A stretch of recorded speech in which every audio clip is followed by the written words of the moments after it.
Olá, meus amigos e minhas amigas, vocês que nos ouvem pela Rádio Nova Aliança 103.3 FM, 710 AM, e vocês que nos acompanham pelas redes sociais do YouTube e Facebook no @CJP Brasília, sejam todos muito bem-vindos e muito bem-vindas a mais um programa de Justiça e Paz. Eu sou Ana Paula Inglês Barbalho e estou como vice-presidente da Comissão Justiça e Paz de Brasília. E hoje, no nosso programa de Justiça e Paz, que vai ao ar pela Rádio Nova Aliança às 8 horas da noite do dia de domingo e aos sábados às 11 horas da manhã nas redes sociais, eu trago para nós uma conversa com Elianildo Nascimento, que é do Conselho de Direitos Humanos do Distrito Federal.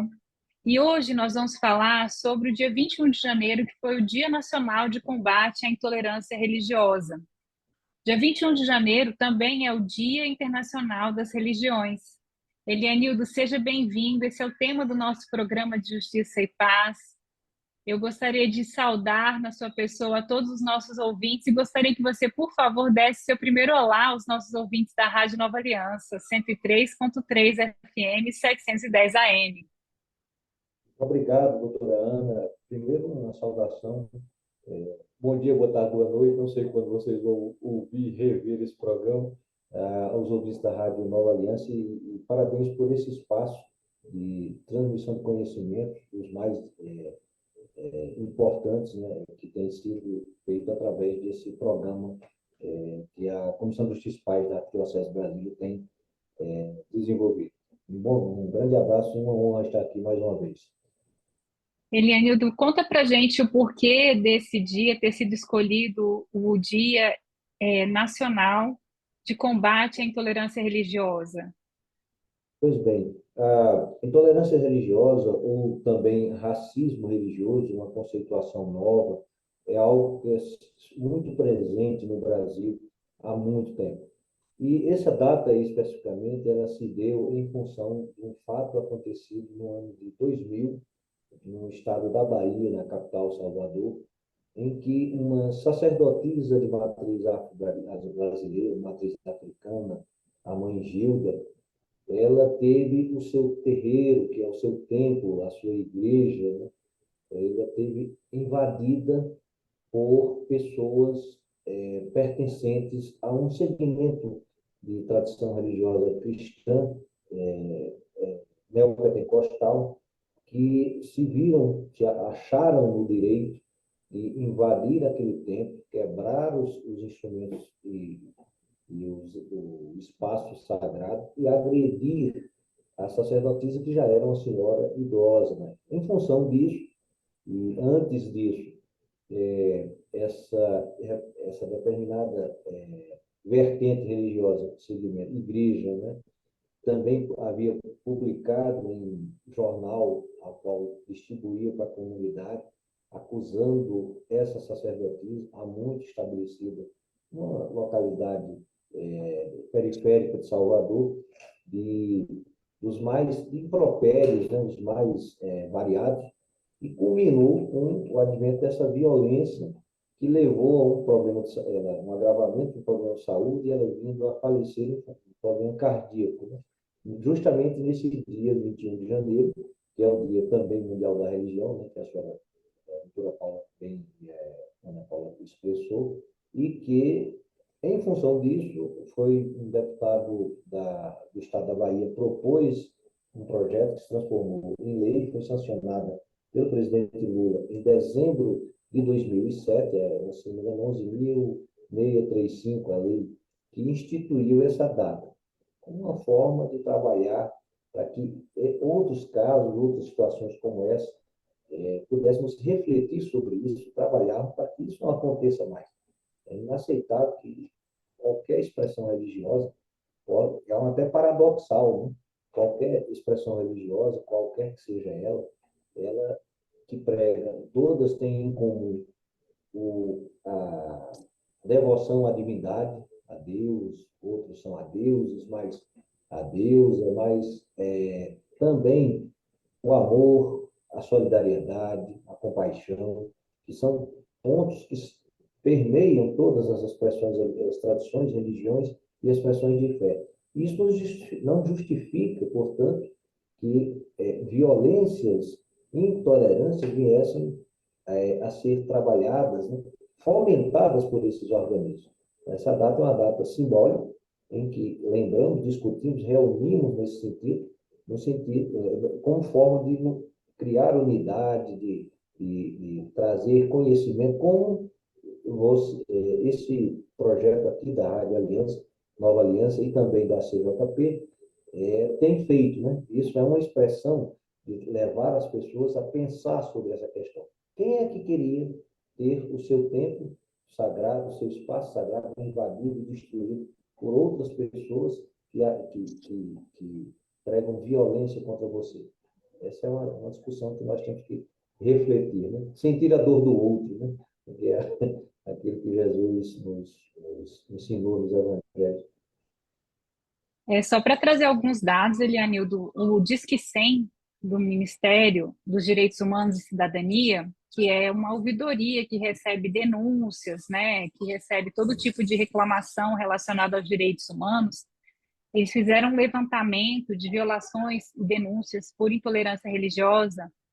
Em 2022, foram 898 denúncias, e em 2023 foram 1.478 denúncias, um aumento de 65%. E violações, em 2022 foram 1.184 violações registradas, em 2023 foram 2.124 violações, um aumento de 79%.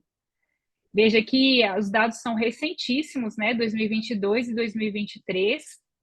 A gente até deixa aqui também o Disque Direitos Humanos, se alguém tiver alguma denúncia relacionada a qualquer tipo de violação dos direitos humanos, especialmente por intolerância religiosa também, é só discar 100 de qualquer número, tá? Ou através do WhatsApp, tem um WhatsApp também de atendimento, 61 99611 0100. Vou repetir, 61 99611 0100. Se você digitar no Telegram Direitos Humanos Brasil, né, na busca do aplicativo, também você encontra auxílio. E serve para qualquer direito humano, mas como a gente está falando hoje da questão da intolerância religiosa, esses dados são muito alarmantes, né? Um aumento dessa proporção, 65% em denúncias e 79% em violações, é muito significativo.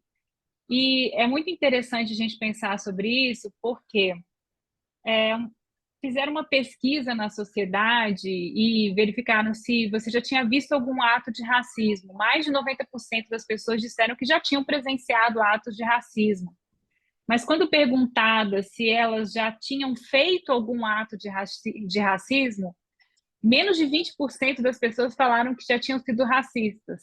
Então, às vezes, a gente refletir sobre isso traz uma clareza do que significa esse racismo, essa intolerância religiosa. Você que tem mais experiência em relação a isso, inclusive no Conselho de Direitos Humanos do Distrito Federal, você podia dizer para a gente, pensar um pouquinho, quais são as ações que representam intolerância religiosa e como elas se manifestam? O que significa ser intolerante em termos de religião? Sim, pois bem, nós temos, até eu sei mesmo, importantíssimo essa menção, a atualização dos dados do Disque 100, que o quesito da intolerância religiosa ele só começou a ser pautado no Disque 100 a partir de 2011, finalzinho de 2011, mas de forma mais concreta, o ano de 2012, a partir de uma construção, uma proposição do Comitê Nacional de Diversidade Religiosa. Ele está sendo restabelecido agora, né? Tiveram 3 turmas agora inclusive amanhã haverá haverá um evento sobre isso.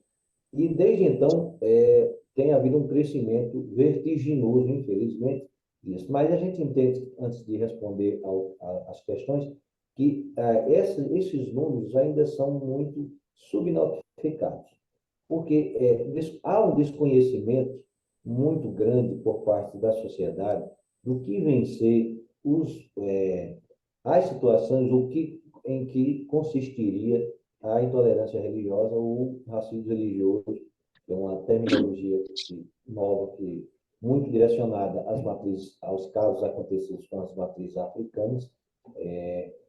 As pessoas não desconhecem sobre o tema. E esse desconhecimento faz com que também elas sofram agressões e não façam as denúncias. E vale salientar também que essas denúncias, infelizmente, muito pouco do que dessas denúncias chegam a termo com uma definição, por exemplo, de uma investigação policial que leve a um indiciamento, que leve a um julgamento e eventual punição àqueles que são os agressores. Então, nós temos uma lei que é a mesma lei antiga, que é a mesma lei dos crimes raciais, que é uma lei de 1989, que é a lei chamada Lei CAO, em homenagem ao Carlos Alberto Oliveira, que foi o propositor dessa proposta. É a Lei 7716/89, em que, nessa lei, ela define como crimes. Ela não tem propriamente uma definição o que viria a ser o crime de intolerância religiosa, mas ela define que violências, discriminações, quaisquer que sejam contra, dentre outros segmentos, os religiosos, eles são puníveis, são passíveis de punição, de penalidades que podem até chegar a 5 anos de reclusão. Então, vamos pegar, nós estamos conversando com um público que é da Igreja Católica Apostólica Romana e que, infelizmente, também é fruto de muitas dessas agressões. Pessoas de outros segmentos cristãos, por exemplo, se veem no direito, já se viram no direito de invadir também templos e igrejas e quebrar imagens de Nossa Senhora, imagens de Jesus, de Santo Antônio, etc., sob o argumento de que aquilo seria uma blasfêmia, aquilo seria uma agressão. Ora, o fato de eu ter uma crença ou minha perspectiva teológica, eventualmente, dizer que aquilo não seria, e aí não cabe a mim julgar a perspectiva teológica, qualquer que seja ela, que não seria a verdadeira religião, não me dá o direito, jamais, de que eu vá atacar outros que seguem outra fé cristã. Então, o ato de agredir, seja a pessoa física, vou colocar um exemplo, esse com matrizes africanas, uma criança, a menina Kailane, há vários anos atrás, voltando com seus familiares de um terreiro de candomblé, com as suas trajes sacerdotais, de roupa branca, foi agredida a pedradas por ser da religião africana, de matriz africana. Outros tantos grupos, mas a gente está falando aqui do grupo católico, mas várias igrejas já sofreram desses ataques. Esses ataques em si são, sim, podem ser classificados, portanto, como intolerância religiosa. Ter uma crítica a qualquer religião, igreja, isso é normal, pode ser, isso não há problema. O problema é quando da crítica passa uma agressão. Todos são demoníacos e você passa a espalhar isso em redes sociais, etc. Vamos para em vias de fato, vamos atacar essas pessoas, vamos atacar esses templos, vamos destruir os locais de culto ou instrumentos que lhes são sagrados, imagens, o que seja. Isso é intolerância religiosa. Isso é a prática de um crime. E qualquer um que se veja impedido ou se veja numa situação como essa, ou que seja, por exemplo, ele é impedido de entrar em algum espaço ou em um trabalho, a lei CAO, né, ela determina todas as espécies de situações em que isso pode ser enquadrado. Em face da religião que ela professa, também é intolerância religiosa. E o caminho nessas situações é primeiro, fazer a denúncia no órgão especializado, uma delegacia de polícia. Aqui no DF nós temos uma delegacia especializada nesse campo, que é a DECRIM. Todas as delegacias recepcionam, mas temos uma especializada nos crimes de intolerância religiosa, que fica ali naquele complexo da polícia, ali no sudoeste, no final do Parque da Cidade. Então, o caminho é esse.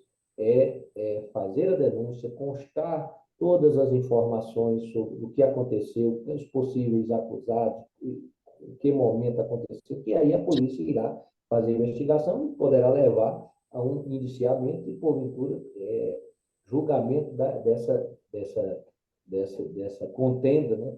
E com o cumprimento da legislação. Mas já lhe digo que, infelizmente, ainda é muito pouco o que chega ao término nos tribunais das denúncias vinculadas à intolerância religiosa. Repito, muito em função do desconhecimento, que não é só da sociedade, inclusive dos agentes públicos do direito e operadores do direito, juízes, promotores, às vezes policiais, etc, etc. E fica mais perigoso ainda quando essas situações, elas muitas vezes também são provocadas por agentes públicos, que acontecem. Também agentes públicos, infelizmente, são fomentadores ou são autores de situações de intolerância religiosa para outros grupos aqui no Brasil. Nós temos uma riqueza imensa de uma diversidade do sagrado aqui presente. É bom ressaltar que a própria Constituição, né, ela garante a tolerância religiosa de qualquer que seja a fé, né, em território nacional. No artigo 5º, inciso 4º, garante que é inviolável a liberdade de consciência e de crença, sendo assegurado o livre exercício dos cultos religiosos e garantida na forma da lei a proteção aos locais de culto e às suas liturgias. Não coloca qual culto, né? Uhum. E o Todas as Código liturgias, muito Penal, bem. o Código Penal brasileiro, no artigo 208, coloca como crime escarnecer de alguém publicamente por motivo de crença ou função religiosa, impedir ou perturbar cerimônia ou prática de culto religioso, vilipendiar, que é você destruir, né, publicamente ato ou objeto de culto religioso, e estabelece pena de detenção ou multa. Se tiver Sim. violência, a pena é aumentada.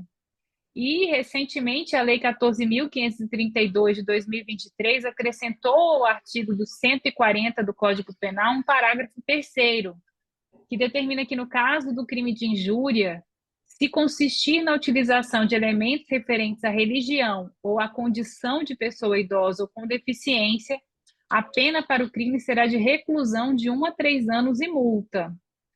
É interessante também, tem vários pontos da lei brasileira, né? O Estatuto da Uhum. Igualdade Racial, Lei 12.288 de 2010, no capítulo 3º, tem 4 artigos que tratam do direito à liberdade de consciência e de crença e ao Isso. livre exercício de cultos religiosos.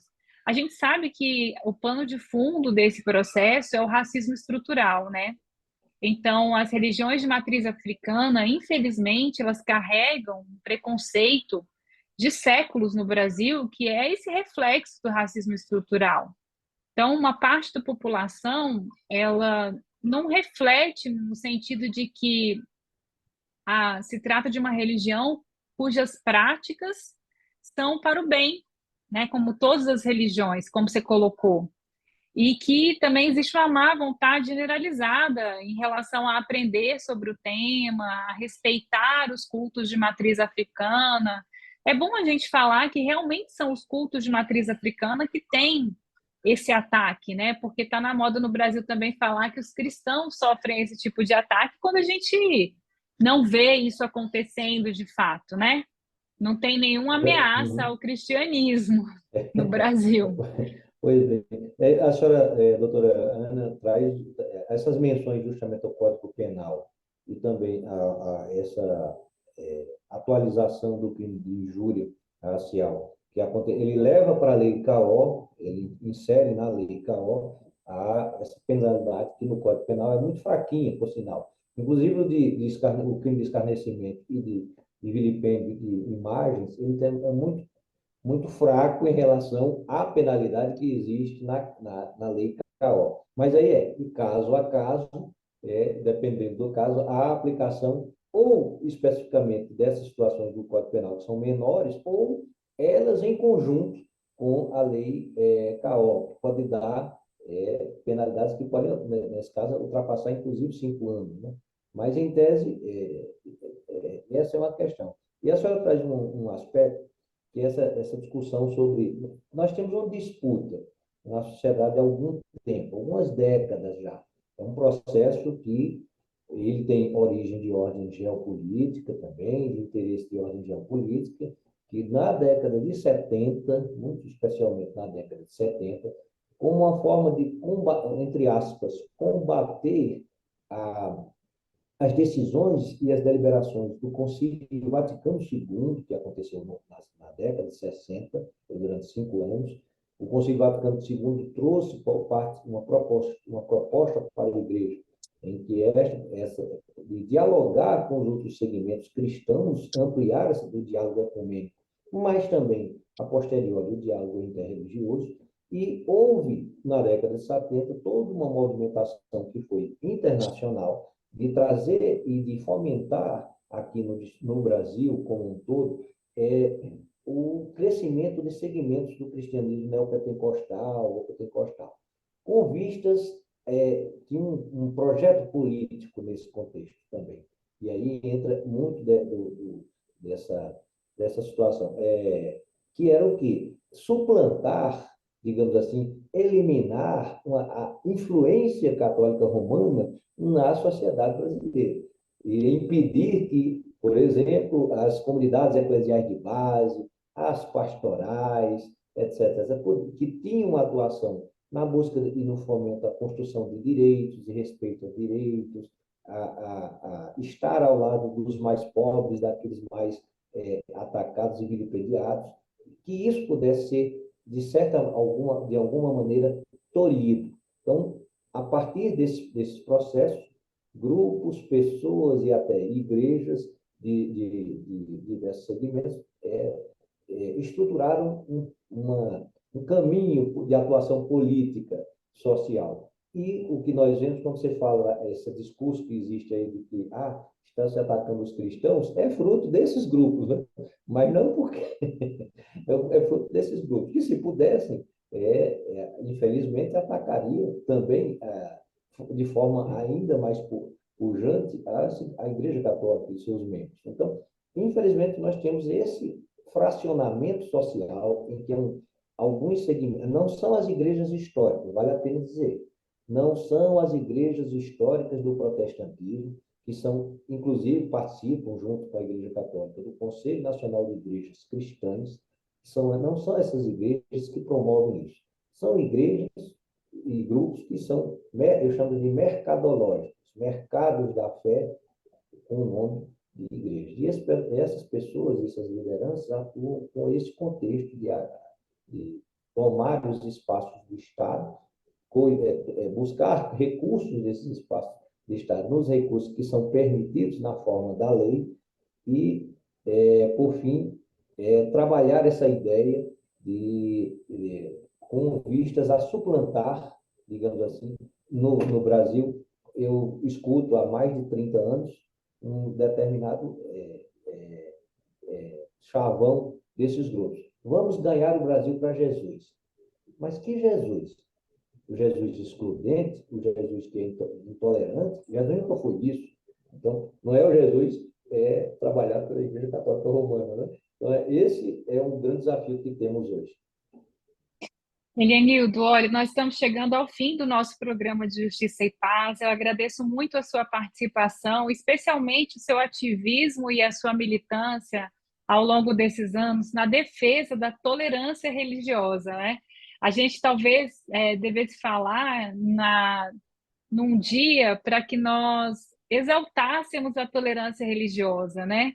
Um dia em que todos nós pudéssemos celebrar juntos a nossa liberdade de crença e a nossa liberdade de sermos quem somos. Porque, no fundo, a tolerância religiosa tem a ver com essa liberdade de respeitar o outro, né? Nada mais liberal do que você respeitar que o outro acredite em coisas diferentes, em elementos diferentes, em divindades, no que quer que seja, diferente do seu. Eu agradeço, então, a sua participação nesse programa de Justiça e Paz e peço que você saúde os nossos ouvintes, se despeça deles. É sempre bom tê-lo aqui conosco. Você já está ficando, como é que fala, um habituê do programa, hein? É verdade. Eu desejo a todos um ano de 2024 repleto de saúde, paz, e que se fortaleçam na fé e que também atuem junto com os grupos jovens nas suas comunidades para que eles possam refletir sobre esse tema. Nós estamos à disposição, temos vários organismos que se dispõem sejam organismos interreligiosos, ecumênicos, e comitês como o Comitê de Diversidade Religiosa do Distrito Federal, etc., entre outros organismos, estamos à disposição para, inclusive, promover debates, discussões nas paróquias, nos espaços, quaisquer que sejam possíveis, em que possamos levar essa reflexão, ou suscitar essa reflexão dentro das comunidades. Um grande abraço a todos. Obrigada pela sua entrevista. Vou aproveitar a despedida do nosso programa para lembrar do Disque 100, que é o Disque Direitos Humanos, e qualquer violação, inclusive a intolerância religiosa, pode ser denunciada. Basta discar 100 e uma ligação gratuita de qualquer telefone.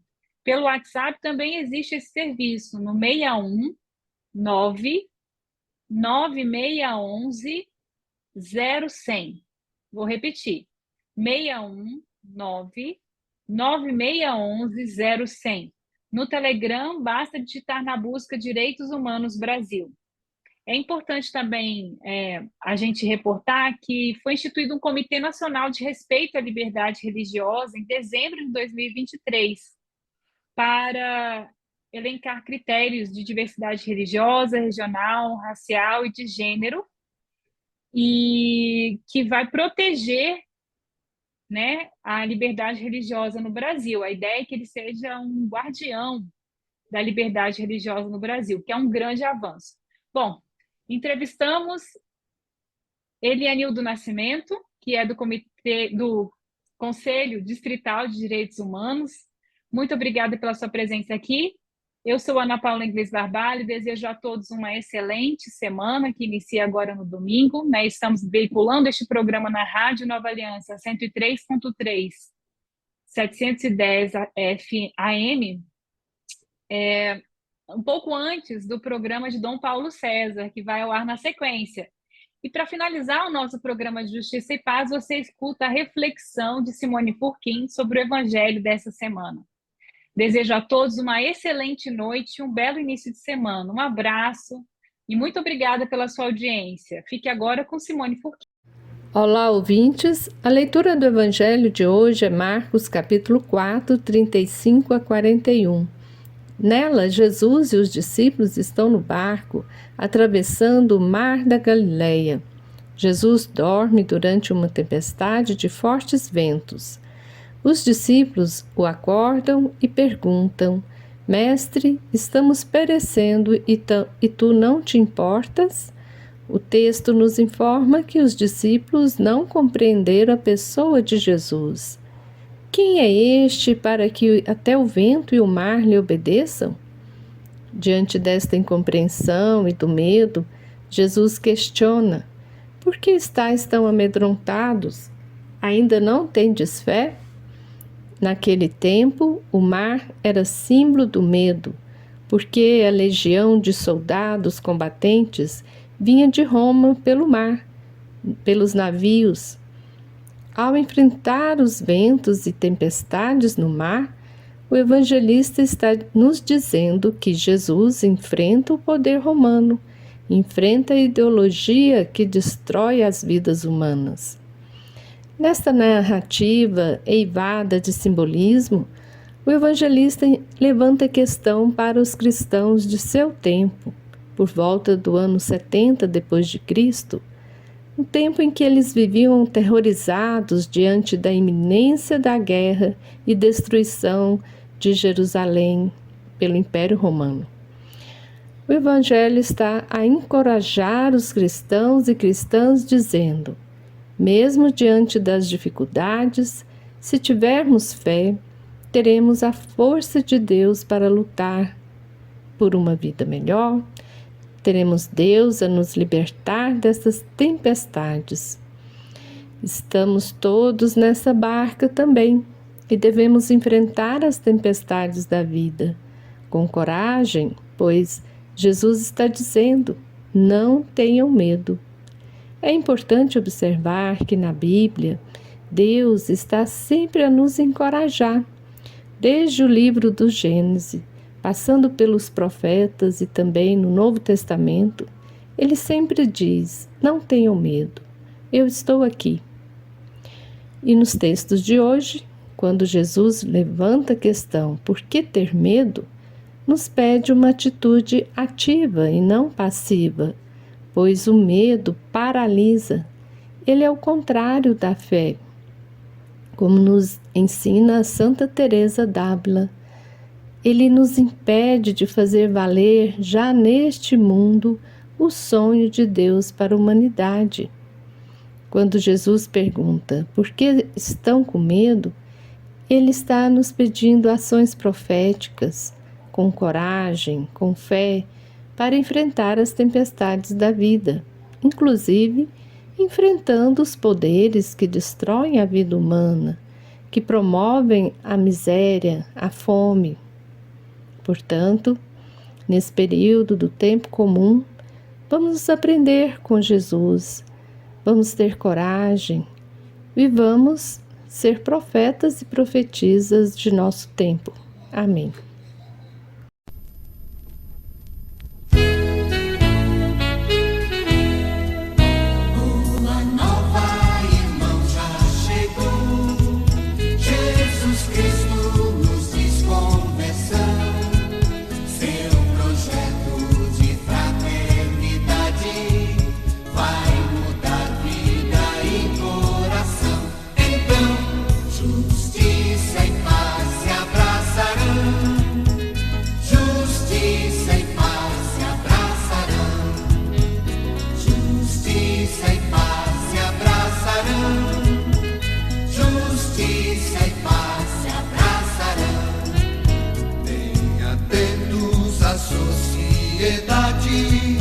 Bem comum, todos dando as mãos, os direitos também os deveres, respeitados por todos serão.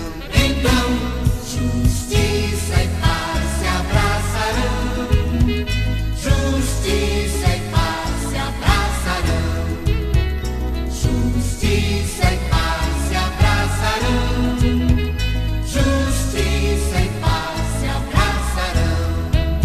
Jesus Cristo, só Ele é o caminho, plena luz a indicar direção de um mundo no amor renovado, novo céu, nova terra virão. Então, justiça e paz se abraçarão, justiça e paz se abraçarão, justiça e paz se abraçarão, justiça e paz se abraçarão. Jesus Cristo, verdade e vida, pela cruz vem a ressurreição.